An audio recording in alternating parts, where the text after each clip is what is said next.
Friends, welcome back to Cultural Savage. This week, I have the pleasure of interviewing my longtime friend, James Prescott. James Prescott is an author, blogger, and host of the Poma podcast, which explores the spiritual journey, mental health, grief, and creativity. His book, Mosaic of Grace, was published in 2017 and is available on Amazon.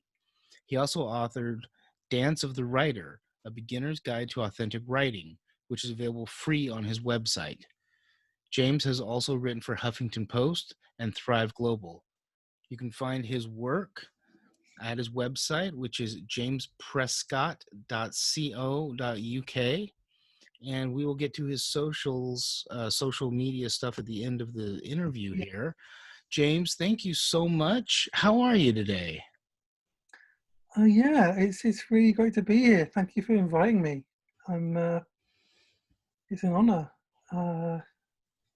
Yeah, Well, of it's course, of course. I remember you had me on your podcast. yeah, We talked, and it was really good. So, returning the of course. favor, having you on.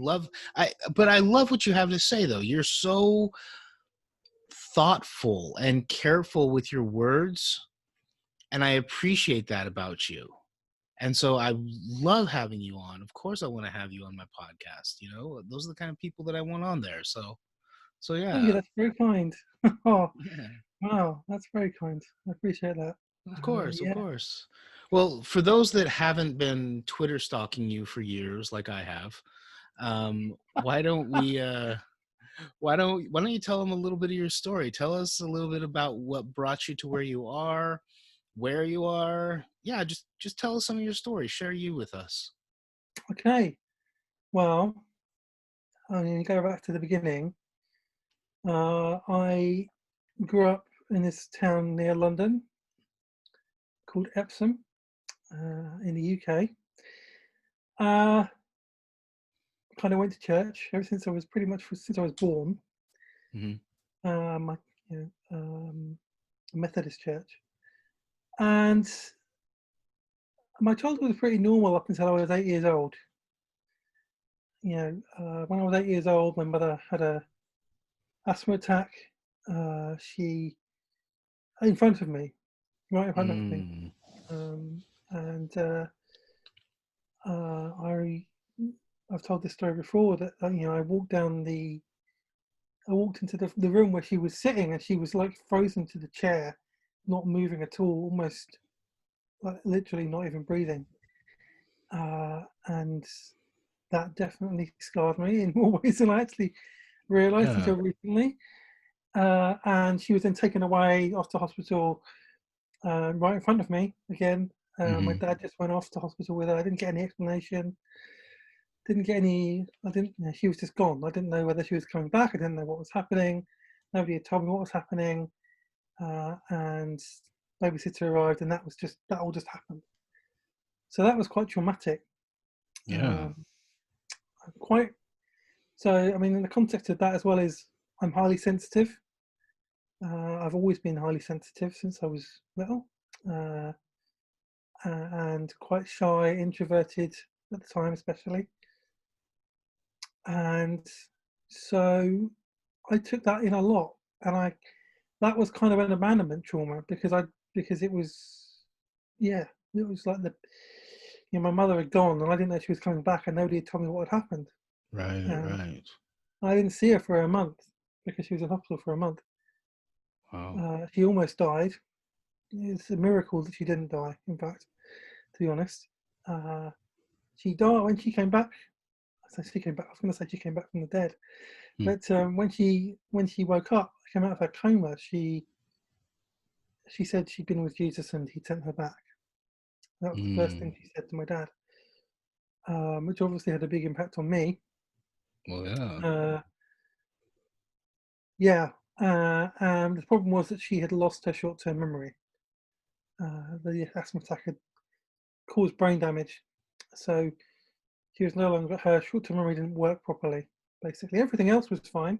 You wouldn't have Mm-hmm. known she was any different apart from her short-term memory not working. So that changed everything. Literally, that was the pivot point of my life, really, because that changed it changed my parents' marriage. It changed my mother's kind of direction because she couldn't work anymore. She'd been quite an independent woman and Mm-hmm. was planning her own career and very intelligent and driven. And now suddenly she couldn't work. She wasn't able to work and was stuck at home. And me and my sister were both at school. My dad was working, so she was kind of on her own a lot. Mm-hmm. And I think she liked being a stay-at-home mum, but nevertheless, she wanted to be doing more. And she became depressed and started drinking. Of course, forgetting that she'd had a drink. So became alcoholic. And that was my teenage years were basically me breaking up my parents' fights every day, her being drunk, and um, me and my sister being neglected as a result, and not learning Mm-hmm. life skills, not learning literally anything about anything really, and not learning about healthy diet or exercise or hygiene, even personal hygiene, Right. like not learning about sex, not learning about any of these things that most teenagers kind of learn from get something from their parents anyway, and I didn't. So yeah, that was, and all this time I was in church. I had a faith which I'd committed to myself in the Methodist Church. So the Methodist Church was for its time, was quite progressive. We had women preachers, in our church in the 1980s. So Mm-hmm. that was, which uh, back then was very progressive. Uh, well, the theology was still quite relatively conservative, I guess. Uh, so I went off to university after that. After my parents broke up just as I left for university, and I was relieved when they did because I was like, about time. This is better for both of you. Couldn't you have done this before so that I didn't have to put up with it? You know. Yeah. But I went to university and I went far, far away. I went for the UK anyway. It's not far away for you, but it's like 3.5 hour drive away. Mm-hmm. It's a long way in the UK, and just immersed myself in that and got into Christian Union. Kind of that was around the time of the kind of the Toronto Blessing, so Mm. kind of evangelical Christianity and super spiritual stuff was all going off. This is the mid 90s we're talking about, Right. and so I'm getting all into that, just getting swept up in it and caught up in the spirit, as it were. Uh, didn't really think about theology. Theology is not something I really thought about, actually. Mm. At that point, I was just like, well, this is how it is, so I have to believe it, rather than engage actually critically thinking about it. Um, but I think back now, and a lot of the things that I was being told didn't feel intuitively right to me, but I kind of dismissed it. You know, Yeah. things about LGBTQ inclusion and things about non-affirming LGBTQ theology and patriarchal kind of theology. I didn't make sense to me. None of it. Yeah. I was, um, but I kind of thought, well, I've got to believe this, or I'm going to hell. Mm. My parents actually weren't that devout Christians, or legalistic at all. Um, so I never got any of that from them. They were quite open-minded, actually, ironically. Hmm. So I didn't have it from my parents, um, and I wouldn't have had if I'd been gay myself. I wouldn't have had any issue coming out to them because I wasn't because they didn't have that prejudice. Which is really ironic. Yeah. Yeah. So I end up going to university and going through all of that. And then a couple of years after I finished university, my mother had another asthma attack and Mm. died. So that's when I was 23. That's 20 years ago. And yeah, so that was again another, as you can imagine, a big defining moment. Mm-hmm.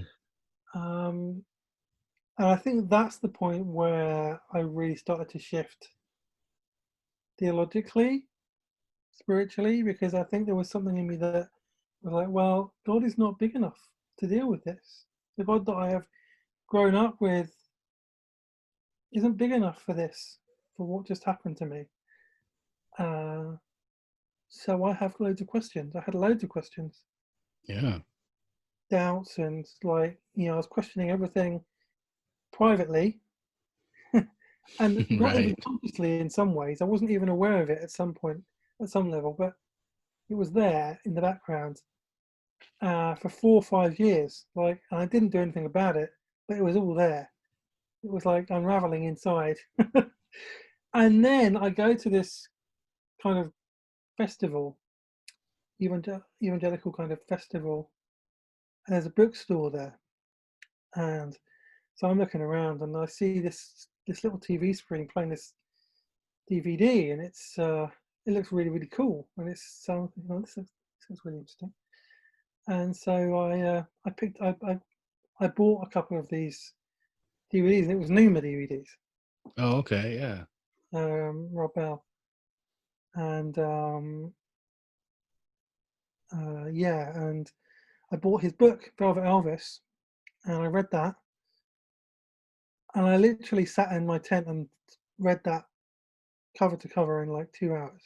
I'd never read a book cover to cover in one sitting before ever, Hmm. because it was like oxygen. It was like, this is what I'm looking for. This is what I've been thinking about for 5 years. This makes sense to me. Yeah. And that was the start of a journey of kind of, and I don't like to call it deconstruction anymore, but I guess that's what people would call it. Is, it was a like embracing all of that doubt, mystery, questioning things, uh, unraveling my faith in a way. Reading people like Richard Rohr and Pete Rollins and these kind of people. Hmm. And I found a church which was embracing a lot of that too. So that was a really good time in for growth. But looking back, what I'd actually what I'd actually shifted to was kind of progressive Christianity, but fundamentalist progressive Christianity. Mm. Um, and I built this structure of my life where I had a steady job, which was job security kind of for life. I had a mortgage, I had a house, flat, whatever that I bought with my mum's kind of inheritance. Um, and I was in a church, and I was part of a church, and it was steady and secure, and everything was, it was. I mean, there was room for growth and questions, but it was still within kind of certain boundaries, Right. uh, and I was quite content for a while. I'd had counselling and things for grief and things, so I'd done a lot of that and had prayer ministry, obviously, like you do. Um, Right. um, and so then my pastor's parents both died in the space of 6 months, Mm. and because I'd lived with grief for about 10 years by that point, because grief never leaves you, Right.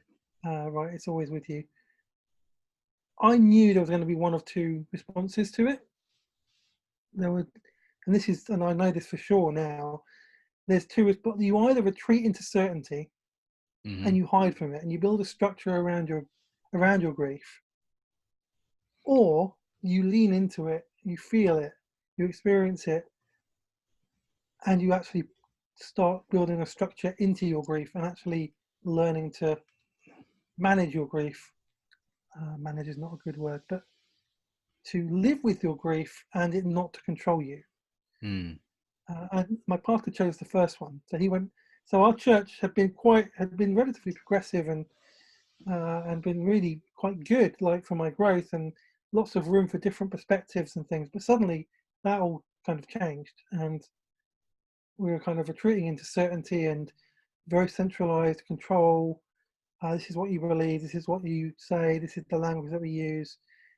don't question anything, and that just kind of escalated in a very passive aggressive, polite, respectable way. On the surface, yeah, and then, and this is going to sound like it's not linked, but it is. I've been writing for about 10 years by this time. Been blogging for about 10 years, and I quite enjoyed it. I'd written a few ebooks and published them. One of the ones that you mentioned at the start about writing, and I was like in love with writing. Writing was just my kind of joy at that point, and I had a mentor who had really helped me grow my platform. I hate that word, but it had grown my following online and had promoted my work and things. And I showed him this book that which has been quite successful. Mm-hmm. You mentioned, and before it was published, and he'd kind of given his approval, and promoted it for me. And then I had a couple of betrayals by this person in the space of about a year. Mm. Using basically the ideas that I'd had and kind of adapting them, and like using them to make money, using them as kind of the animating idea behind a book that they wrote, and that was a traumatic experience. It was a grieving, Mm-hmm. because something died in me when that happened. I fell out of love with writing. I stopped writing. I couldn't write anymore. It's too painful. I hated this guy. I kind of hated the whole thing of building a platform. I hated, all of it, and just wanted to run away from it. Yeah. And so I was carrying a lot of stuff, Yeah. and I was still carrying. And the thing is, I noticed I was still carrying a lot of pain from the past, unresolved pain, and I knew it was there. I just never dealt with it, because I'd still have outbursts of anger sometimes, irrationally, and Mm-hmm. childish scripts coming up, and all these kind of things. And I wasn't dealing with it, and something in me knew that there was something else I had to do. That I had to Mm. kind of deal with this, but I was kind of hiding away from that. And I think this thing that happened with this writer actually was the catalyst for, like, okay, no more. Like, my body was like, no more. Mm. Um, we are going to deal with this now, whether you like it or not. So I was at home group, and I have no idea what we were talking about at all. I just remember that I started talking, and suddenly all this pain came out of my body, and it was like an exorcism. It was like all this pain, all this energy was just coming out of me as I was talking, and I was physically pinned to the sofa by Mm-hmm. this energy. Like it was just, I was sitting there just coming out. It was like a pressure valve being released, and when I when that happened, it was like everything was just everything was different after that. Mm. And I really felt like, oh, I need to actually deal with this. I need to actually go into it. I even got a picture. I never use this kind of language anymore, but I had a picture of this me and this guy who I presumed was Jesus, uh, looking down on this valley, which was really dark, Mm-hmm. all these dark clouds, and it was like the unknown. And I was at the top looking down at it, and it was like, you have to go down there. You have to go into this. Are you ready? Like, this is going to be painful. This is going to get worse before it gets better. Mm-hmm. And I didn't really have a choice, really. It was like, I'm going to do this. I have to do this. Otherwise, I can't go on like this, you know. So I did. I hired a spiritual director at that point, and a coach, and started to work through this stuff. Mm-hmm. And then a few months after that, I decided to leave the job that I've been in for 13 years, uh, because I wanted to launch my book, the, the book on grace that you mentioned, Mosaic of Grace, and I wanted to be a writing coach. And I thought, well, this is like a new start. I can start over. I get a redundancy payment. I can use that to support myself while I get this off the ground. And thinking this was going to be the answer to my problems. Right. Yeah, I was so naive. This is just 4 years ago as well. And there were lots of things that happened with that book in the launch, which I won't talk about publicly, but behind the scenes it was a mess, Mm. and there was conflicts and things, and basically that kind of, I felt that sabotaged the book from doing as well as it could have done. Mm-hmm. And so I couldn't get the coaching stuff off the ground, and so I realized I had to find a job again. Right. And that failure was painful as well, because it was like I was trying to come back to writing again, but Mm-hmm. it didn't work. So that has pushed me even further away from writing. And yeah, that autumn, I'd done about 10, 11 job interviews in a row, come second in all of them, Mm. and it got really, really depressing. My money was running out. I was going to have to sell my flat for a stupidly low um, Right. amount and live on my dad's couch or something. And this kind of all sank into when I felt when I heard I hadn't got a job again. And oh yeah, I remember just sliding off my sofa onto the floor, crying like I had nothing left. Like all the securities that I had put up, my job, Mm-hmm. my writing, my everything, money, my flat, all of this was like being stripped away. Like it was like you can't put your security in any of these things anymore. Right. It was rock bottom. And and that night I lay in bed and thought about taking my life. Didn't plan it, didn't go any further than that, but it went through my mind, suicidal ideation. And fortunately I had some friends who kind of picked me up and took me out, and I had a chat with them, and it helped me. uh, and that week I got a job, kind of a more permanent job. So, and that's really the beginning, in a way, because that moment where I came down off the sofa and had suicidal ideation was kind of the end. I'd gone, things had to get worse before they got better. Mm-hmm. That's the only way that I was going to be healed and transformed. That's the only way that I was going to process my grief and my trauma, was actually by going into it and it getting worse and then it getting better again. You know, and that's what happened. Um, and yeah, it was liberating actually. And I started to have breakthroughs in terms of how I believe, completely shifted. So I shifted away from this fundamentalist kind of dualistic, like in out way of believing, to a more kind of non-dualistic way of believing. The stuff that Richard Rohr talks about Mm-hmm. in some of his books, and it just changed everything. The way it changed how you saw the world, it changed how you related to people, it changed how you looked at people, and it changed how you approached your spiritual journey. And so I decided then I needed to leave my church because it had got bad, and it had got to the point in my church where I couldn't even go into the church main room during the service. I had to sit outside. Mm. I couldn't go in there. It was too painful. It was too frustrating.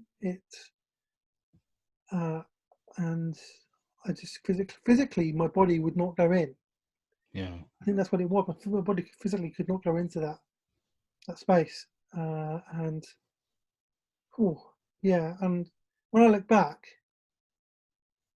that was it's clear that spiritual abuse was going on. Right. Passive aggressive spiritual abuse, indirect spiritual abuse, but nevertheless spiritual abuse.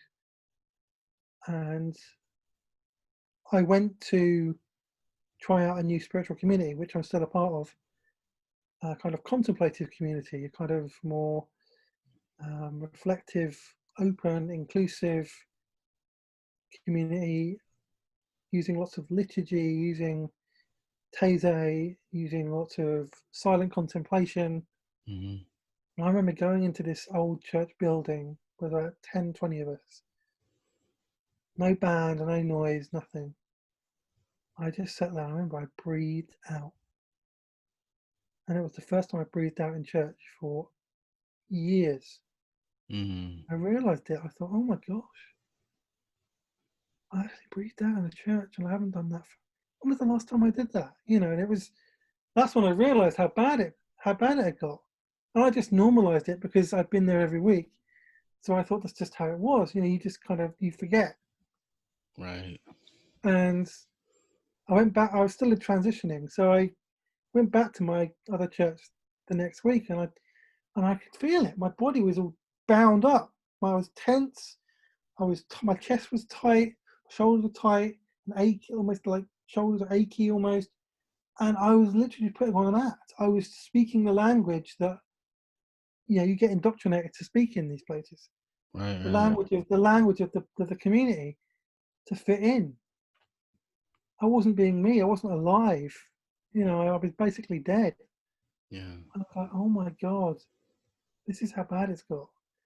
And so I left that spiritual community and I found this new one and kind of started to come alive again Mm-hmm. spiritually because I absolutely have no question that if I had stayed in that church, I would have lost my faith completely.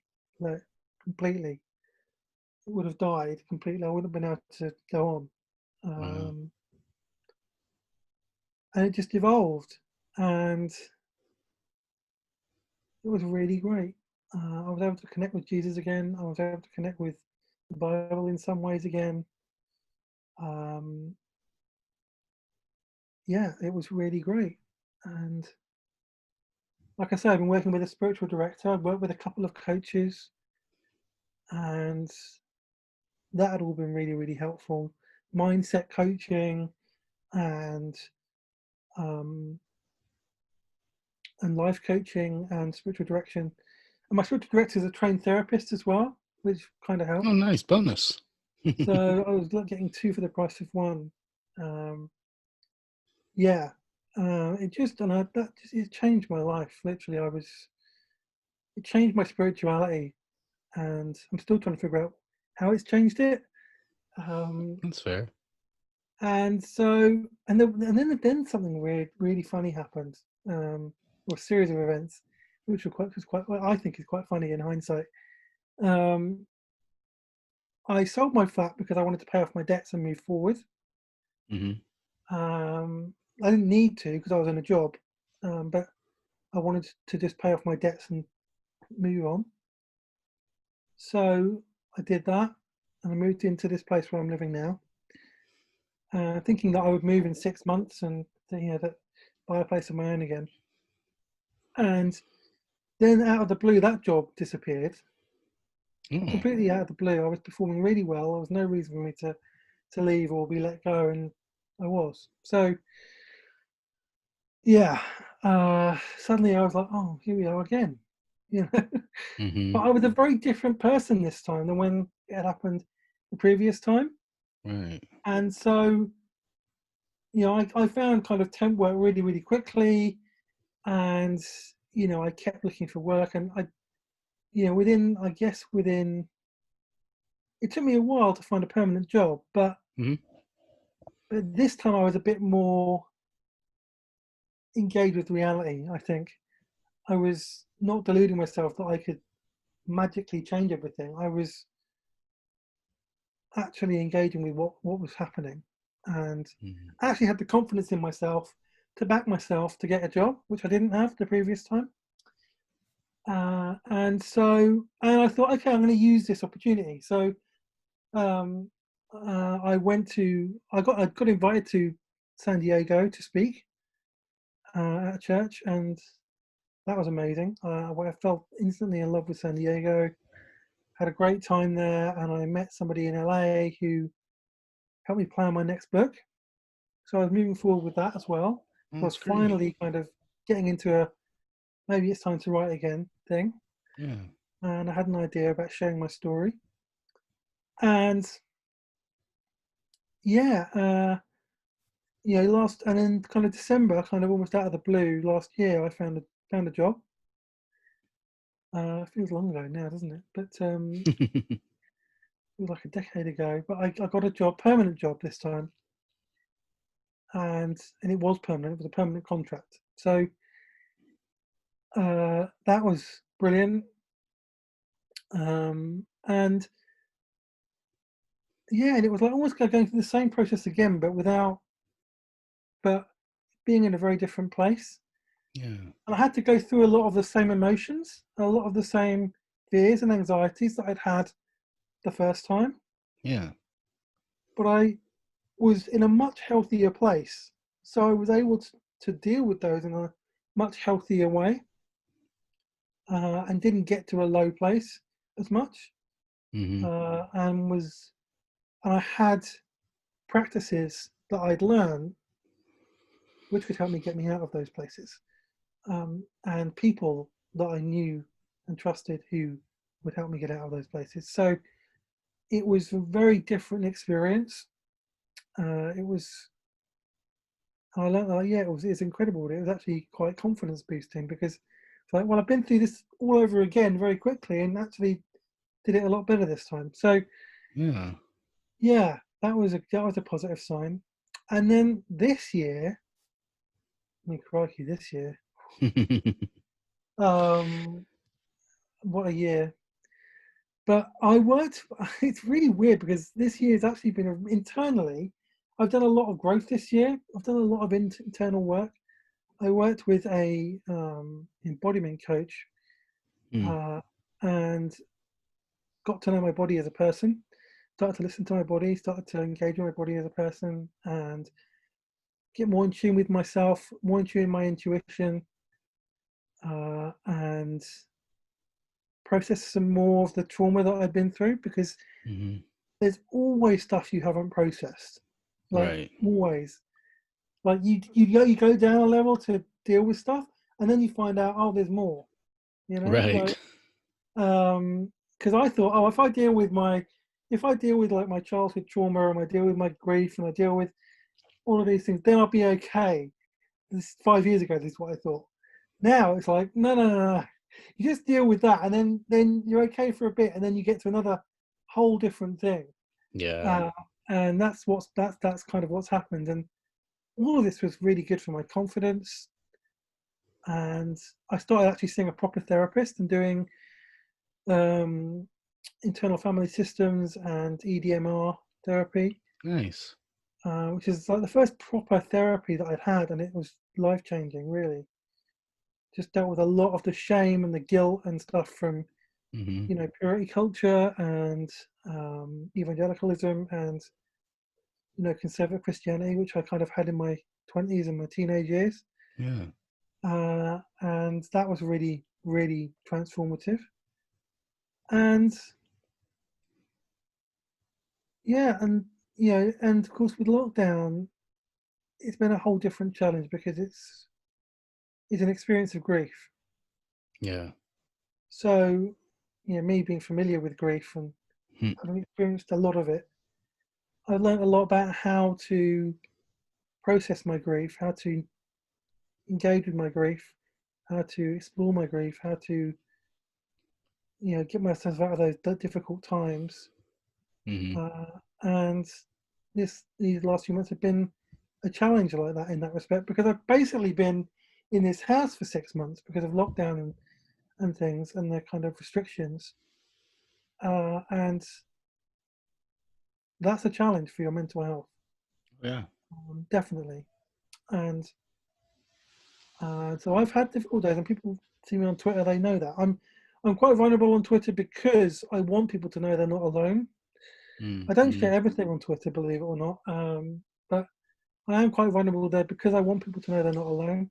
And what I often find is when I'm vulnerable on Twitter, people share, yeah, I was experiencing that as well. Um, we need to know we're not alone. We need to know we're not, what we're going through is not just our burden to carry. Agreed. The wilderness is not a solitary place. Yeah. Um, I was talking to Sarah Bessie for my podcast, and we talked about the wilderness and setting a feast in the wilderness Mm-hmm. um, for people who were there, because that's where things grow. And my friend Alexander, another guest on my show, we talked about how darkness. We need to change the perception of darkness, Mm-hmm. because darkness is where life begins. Like the womb is dark, Mm. but that's where life begins and grows. You Yeah. know, and then it comes out into the light. And I feel like the last 5 years have been in the womb, kind of being transformed, being healed, um, doing a lot of work on myself, Mm-hmm. growing, kind of ready to come out into the next season of my life. It's like I think it's what Richard Ball talks about, the two halves of life. I feel like I've been like in between the two halves for Yeah, the last yeah, 2 years. Like a rite of passage, and it is like a rite of passage. Rites of passage can actually be really, really helpful if they're done correctly, yeah. Mm-hmm. because we need. And one of the things that I felt like, because the whole world is going through this whole big grief experience. Right. We're all experiencing grief. We're all carrying grief. Our lives have changed forever. Everything is different. We've lost people, and we're losing people all the time. Like, I mean, Chadwick Boseman died at the weekend. I mean, like, I think everybody felt that. Everybody felt that. Like, and me as a highly sensitive person, internalizing all the emotions around me and all the kind of energy around me, I really felt that. Mm-hmm. So many people were grieving, and it was just a route for other people to express this grief that they've been carrying for months, Yeah. because we've got so much grief that we're carrying, and we need to. One of the reasons I'm writing this book is because I want people to understand that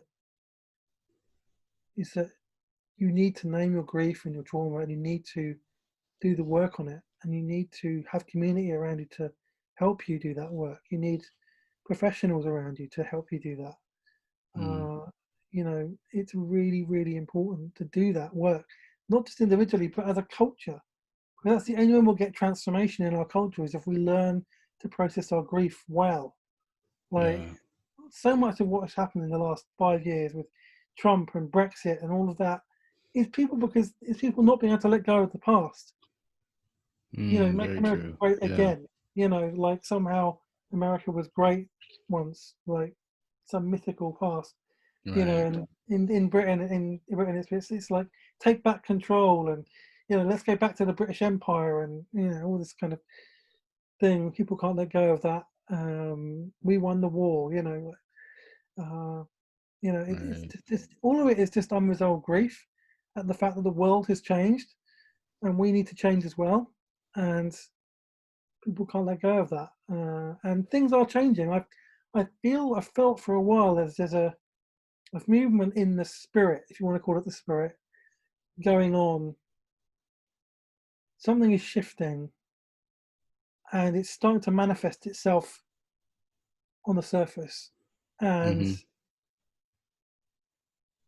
I feel like in the next few years we're going to see that really manifest itself. Like there's going to be it's some things are coming to an end, some things are just beginning, and if we do this well, we can see transformation in our world. Yeah. Um, I really believe that. But we need to learn how to grieve well, and we need to do it. We need to start doing that. That's what this whole journey has taught me, Mm-hmm. um, and in terms of my faith, I feel closer to Jesus than ever.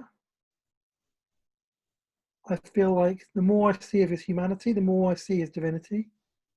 Mm. The times when Jesus is most human, the times when he's most divine, the times when he is vulnerable, when you see him struggle with his mental health, when you see him grieve, when you see him suffer silently, when you see him not take anything to avoid to numb the pain. Yeah.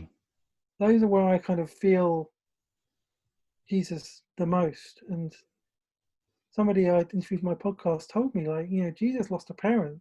Jesus probably had a difficult childhood because he was the kind of the bastard child, Mm-hmm. um, the disgraced child kind of thing, Yeah. and probably couldn't marry partly because of that. And I was like, wow. So he went through a childhood trauma. He was a social outcast as a child and lost a parent, and then had kind of really kind of anxiety, kind of low mood, kind of trauma as an adult as well. And I'm like, wow, this is really similar to my story. Yeah. Yeah. Yeah. Yeah. I suddenly like felt, wow, I really connect to Jesus here. Like this makes, I still struggle to connect to God Sure. in terms of talking to Him and engaging with her, him or her. You can use either. I use either.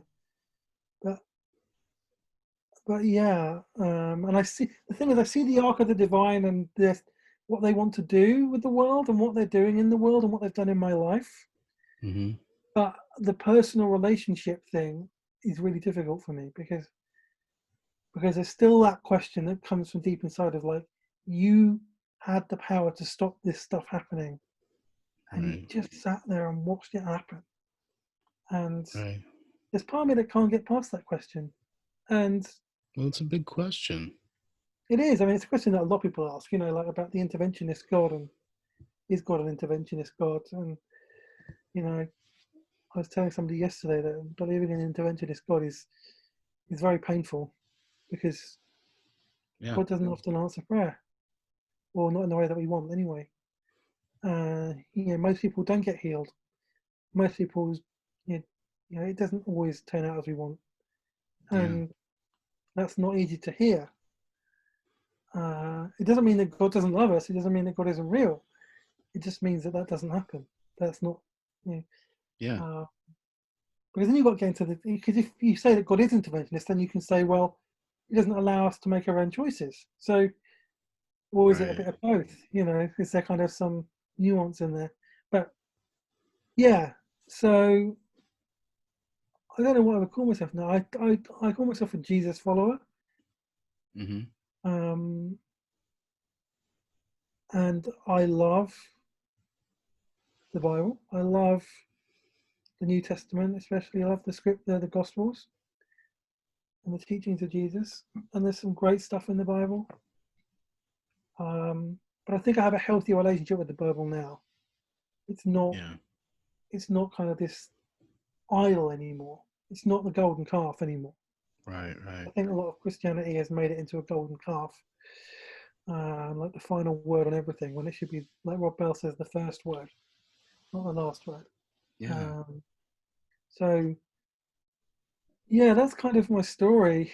I didn't even mention my podcast. I started that 5 years ago. I started it about the time I couldn't write anymore, so it's Oh. probably my way of expressing my creativity. Yeah. So that's an interesting thing. So Well, I want to ask you, with your writing, yeah, how has your writing embodied your journey? well, that's a very good question. Very good question. My writing is always reflective of my journey. What what comes out of me is always what's going on inside of me. Mm. Especially when I do free writing and I don't really think before I write. I just let what's coming out come out. Mm-hmm. And sometimes I discover things when I'm writing that I wouldn't otherwise, because when I write, I connect with the deepest, truest part of myself, and it's when I'm engaging with that part of myself that I really find my writing voice. Mm.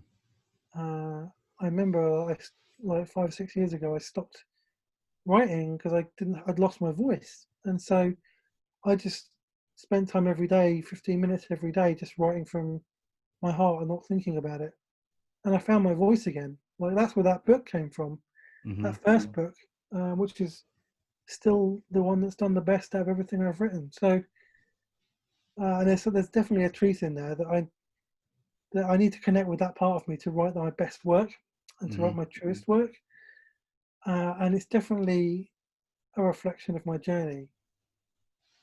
Do you What I think write, that part of yeah, you has, okay, let's talk specifically about grief. yeah. Um, do you think that part of you has been transformed by your journey into grief? Like by fully taking on your grief, not hiding from it, not trying to build a construct around it, but by Mm, entering into your grief to mm. feel it and to move through it.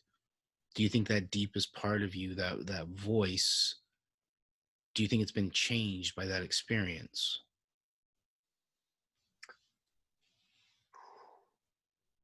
I think so. How so? I think I think it's grown up, but also I feel like I left writing behind, and it was me that kind of left. Mm-hmm. So writing, the writer is part of my body almost in a way. And when I came back to writing, I had this experience. Um, I was listening to a podcast on creativity, and someone was talking about the process about how they wrote their book, and it was weird. I was sitting on my desk at work, and this is before lockdown, Mm-hmm. and I remember writing. I remember just this voice. I think it was my writer's voice saying like, "I never left you. Come back home. I'm here." Like Mm. it was like writing was calling me home. It was like I don't think I think my writer was already where I am now. Oh. Actually, thinking about it, and it was just like, and I did this. What I did this.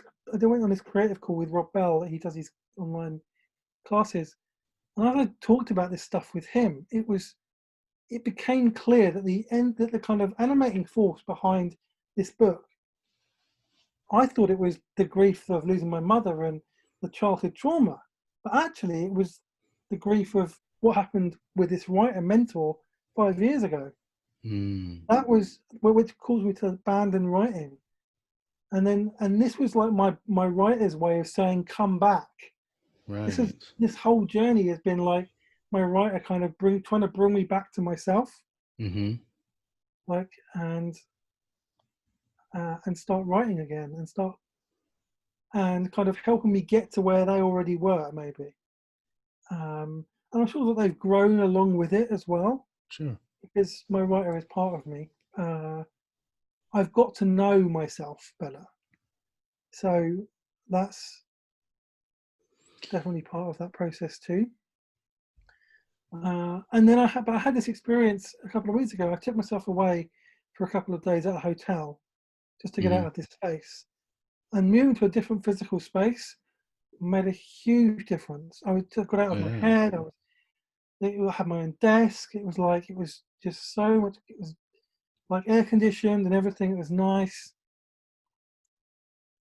And suddenly it was like, oh, right, I'm ready to. This is where this book ends.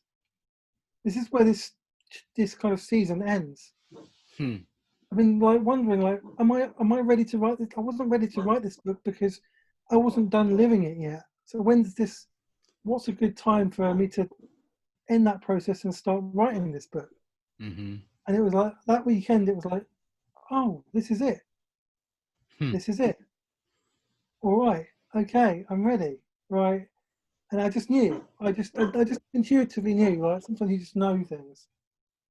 I just knew that. Okay, yeah, right. Now I can write. this story because I'm ready to write it. Yeah.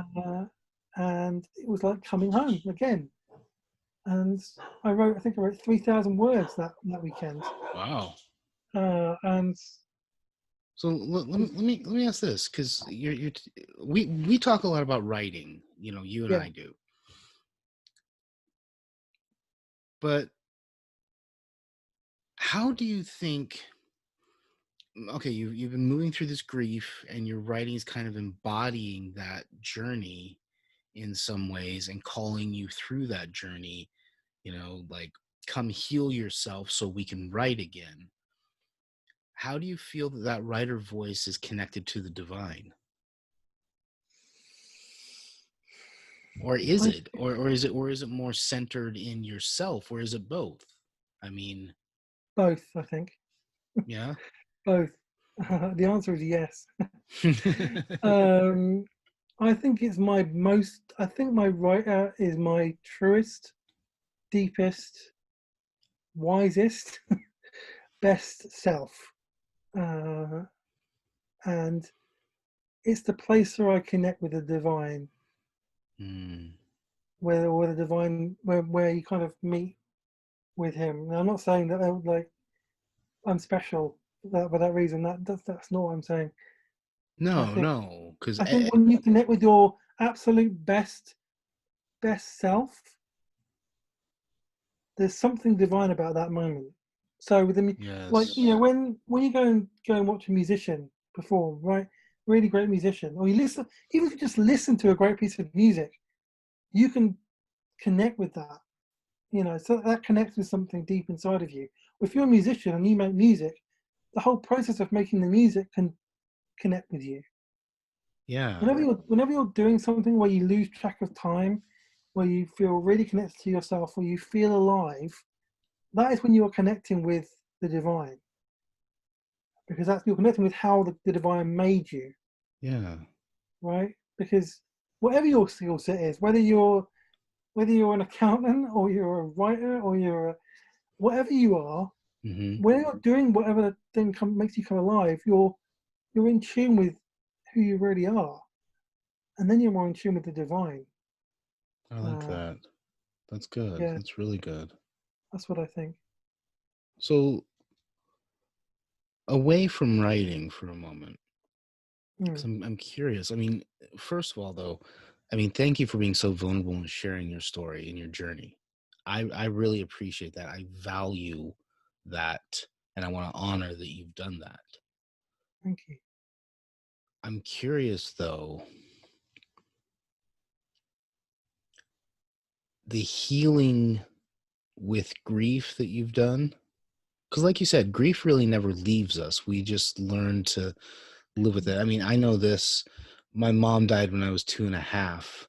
I still live with that grief. I live with the grief of not knowing someone that I love. It's mm, very confusing. mm. Not to mention all my other issues, but um, but that grief, though, as we name it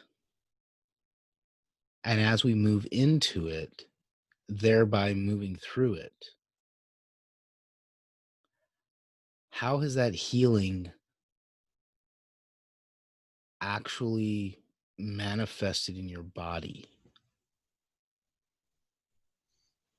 That's a Like you really like good. you talked about, like that moment in that contemplative church where you breathed out and Mm, just sort of released. yeah, I mean, things like that. Like, how has that journey with grief manifested in your body? it's a really good question. It's a really good question. I think I think there's it can weigh you down physically. There's kind of a heaviness Hmm. when you're still carrying grief around. When I was still carrying grief around, and when grief was controlling me, it would manifest itself in anger tension and um, stress Mm-hmm. in my body. Like physically in your body. Yeah, and even now, I mean, like if I have a bad grief day, as it were, um, and we've all had those recently, Yeah. I will feel that physical tension in my chest, and like that, I can feel the anger in my body even if I'm not angry. Mm. So I'm like, because sometimes I wake up and I might like something might go wrong, and I'll snap or something, and I'll like stop and like, hold on, where did that come from? Like, oh, I'm angry today. Why am I angry today? I'll tell you how this is really interesting. Being a highly sensitive person, right? This is a good story, and it's a tragic story, but it's an interesting one. Last Friday, I all day I was angry. All day my body was angry. I was on edge. I was tense. It felt like something was wrong. I couldn't figure out what it was, and I was like thinking about this date. What is there anything about this date that's in my story that my body would know that I would remember? And I couldn't think of anything, so I kind of dismissed it. And then the next morning, I woke up. I read about Chadwick Boseman having died the previous day. Mm. My body was, and I was like, "Oh, right, that's what it was." Like my body knew that had happened before I did, consciously. It was like my body was feeling that grief before I even consciously knew what had happened, Mm. and so that was helpful because I was able to start processing it. But it was, I mean, Saturday, I really felt it on Saturday. Yeah. I really felt this heaviness in my body, Yeah. this weight, especially when going on Twitter. And it wasn't like the normal going on Twitter for mental health. It was really just you go in there as a highly sensitive person, you pick up everything, Yeah. and you pick up the energy just from scrolling, like without reading anything. Mm-hmm. And I felt, and going in there, I felt so much heaviness, and I was taking it on and internalizing it, and it was physically heavy, and I needed to just step away. I needed to Yeah. find something to process. So I mean, I watched Black Panther, which was part of actually quite helpful. Um, and I have practices that help me cry because crying is a really good way to process grief and Mm-hmm. trauma Mm-hmm. that you're carrying in your body. And so I did a bit of that too. I cried a bit, cried a lot. And then the other thing that I did was I spent some time chatting to a friend on Skype, and we watched a movie together, like a completely unrelated movie to Sure. Chadwick Boseman, like a comedy we could just kind of escape into for a bit. Because I remember the day my mother died. I woke up in the morning, got a phone call, and my mother told my mother had died, and the whole day was about that. I had to see her Mm-hmm. body in the hospital and identify it. I had to, I had to do a whole load, go to her house and do a whole load of things and deal with all the hassle of it. And I'd planned to go out with my friends to the pub that night. And I said to my dad, like, I'm not gonna, I can't go. I'm not gonna go. And he said, no, no, no, go. You need to get out of your head. You need to get away from this for a bit. Spend some time with your friends. You know, and these friends were people that knew my mum, so they knew what happened. Right. And so I did. I went out with them and had drinks and talked to them about it. And they sent their condolences and said they were sorry and they were there for me and everything. But we didn't really talk about it that much. We just hung out and had a laugh and had a well, I didn't drink alcohol, but they did. Hmm. And it was nice because it just it lifted the weight for a Yeah. bit. And it doesn't mean that you're dishonoring the person that's passed away at all. No. Actually, it helps you process the grief because if you carry it all the time and focus on it all the time, it will just crush you. So to process it in a healthy way, Yeah. you need to have those spaces where you just kind of get away from it for a bit, Yeah. and that can be healthy as long as it's not as long as you're not numbing the pain or trying to avoid it, which is a Right. totally different thing. But just getting out, just escaping for a little period, kind of an intentional period before coming back to it, can be helpful. So let me ask this. Okay, in Yeah. light of that, and in light of writing, I'm seeing kind of a connection here. Mm, Your dad said, get out of your head. I know for me, with writing or with grief, if I internalize it and just reticulate the thoughts mm, and roll them around and keep on centering myself on them, it sort of intensifies the experience. Means that I can't write because I get bunched up and I get anxious, and I mm, call it milking rocks because I can't get anything out of it. And the right. same happens with grief, where trauma, it tends to bind us up when we focus on it. So Mm. how does getting out of your head get you in touch with your body? You asked some really good questions, Aaron. I gotta say. Um, yeah, that's a very good question. So I think it just allowed me to escape from the from all of the pain for a while. Mm-hmm. It allowed my body to decompress, Mm, right? So that it wasn't, because it was still in my body, the grief, right.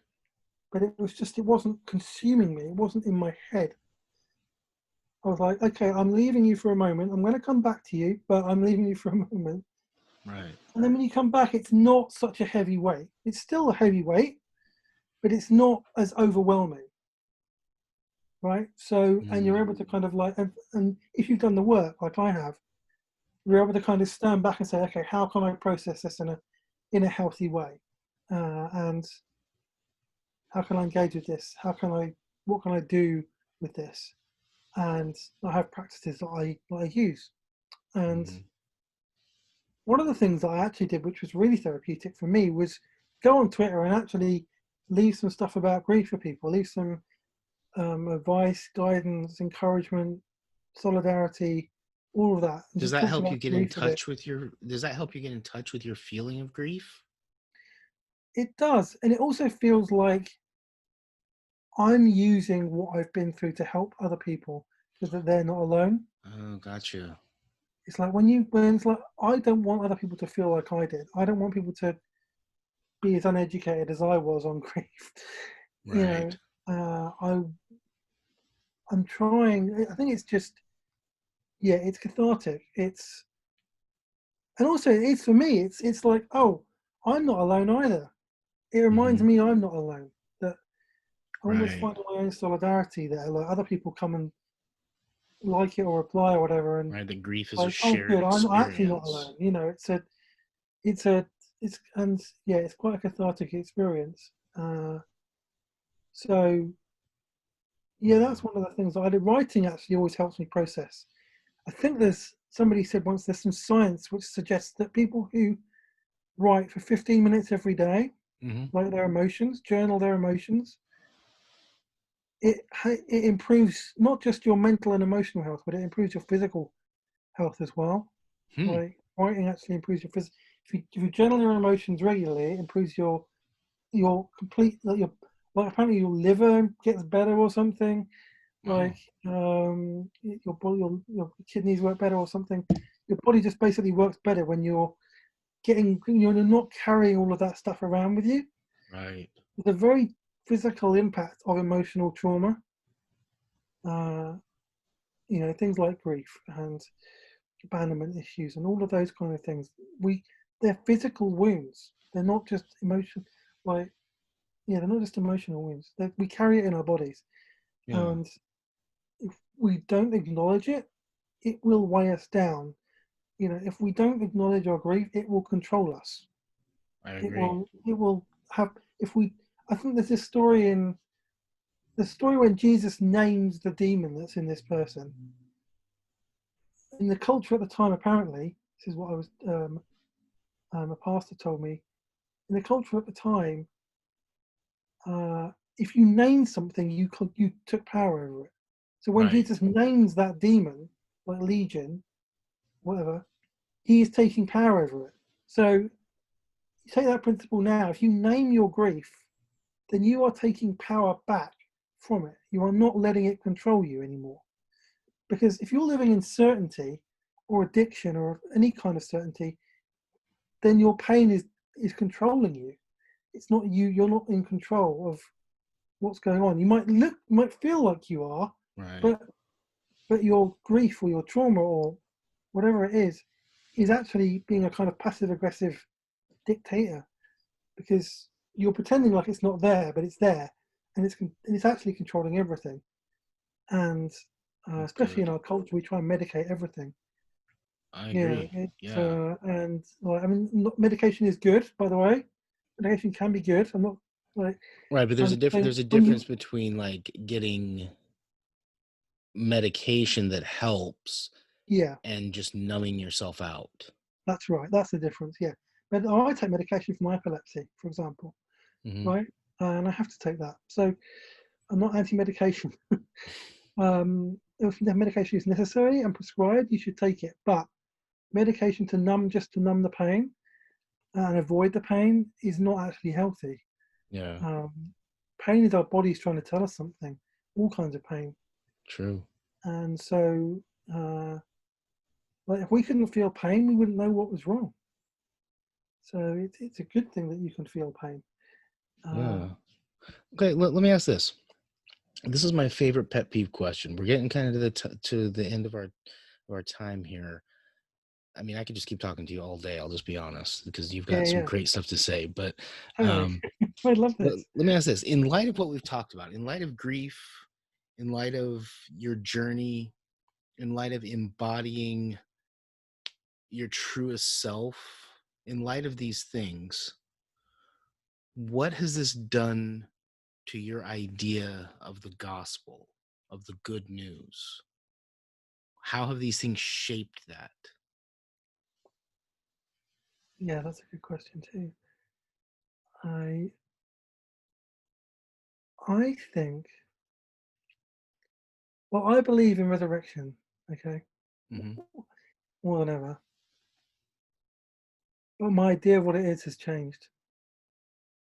I believe we need to follow Jesus' example of feeling our pain, Hmm. engaging with it, um, allowing things to get worse before they get better, Hmm. in community with professional support, you know, with friends around us, people who can help us. Hmm. That's very important.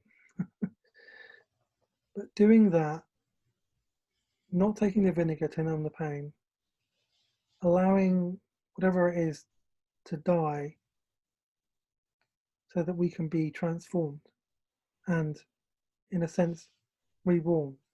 Go into the darkness. Like the tomb is darkness, right? Like the womb. Right. You're in the womb.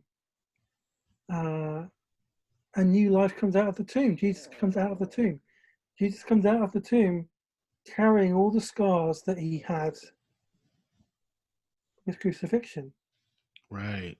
He could have come out without them, right? He could have come out in a brand new body, which was completely free of all of that. But he chooses not to do that because, and I think that the reason for that is Jesus wants us to acknowledge those things that have shaped us, those scars that we have, whether they're external or internal, Mm. and to acknowledge the work that we've done on them and not to ignore them, and that they are part of our story. So what is the gospel means good news. Right. I guess the good news is if you do the work of transformation, then you can be free and you can Oh, encounter a deeper relationship, more intimate relationship with the divine and with yourself. I like Right? that. And Jesus, Jesus. We always talk about Jesus being 100% human and 100% divine. Hmm. I believe that Jesus became 100% divine when he became 100% human. Like they're the same Mm. thing. I Right. think Right. when we embrace our full humanity, we encounter our most divine selves. That's what I believe. And I That's need to remember this beautiful. because I need to write it in my book. I often That's process by talking, but no, it's that's beautiful, James. That's really beautiful. The that's what I idea believe. of Yeah, becoming human means becoming divine because we're made in the image of God, because he came and was human and divine, and getting in touch with ourselves is touching the divine. I love that. That's great. yeah, that's what I believe. I think that's the Abs- first time I've really articulated it that way as well. I mean, I thought that for a long time, but it's nice to articulate it actually. It It's nice is. to say these things out. Um, Yeah. yeah, and yeah, that's the good news. That's great. Well, James, thank you so much for coming on the podcast. I have absolutely, this has been a delight. I've loved hearing your story. I've loved your Thank you. vulnerability, your answers. They've been great. Um, so, folks, if you want to connect with James, make sure you do Twitter and Instagram. He is at James Prescott 77. And on Facebook, it's James Prescott, writer and podcaster. Again, his website is jamesprescott.co.uk. James, again, thank you so much. We're going to have you back on for a part 2 on this, okay? Absolutely, yes. I can't wait. Thanks everyone for listening. Thank you. All right, we'll talk to you later.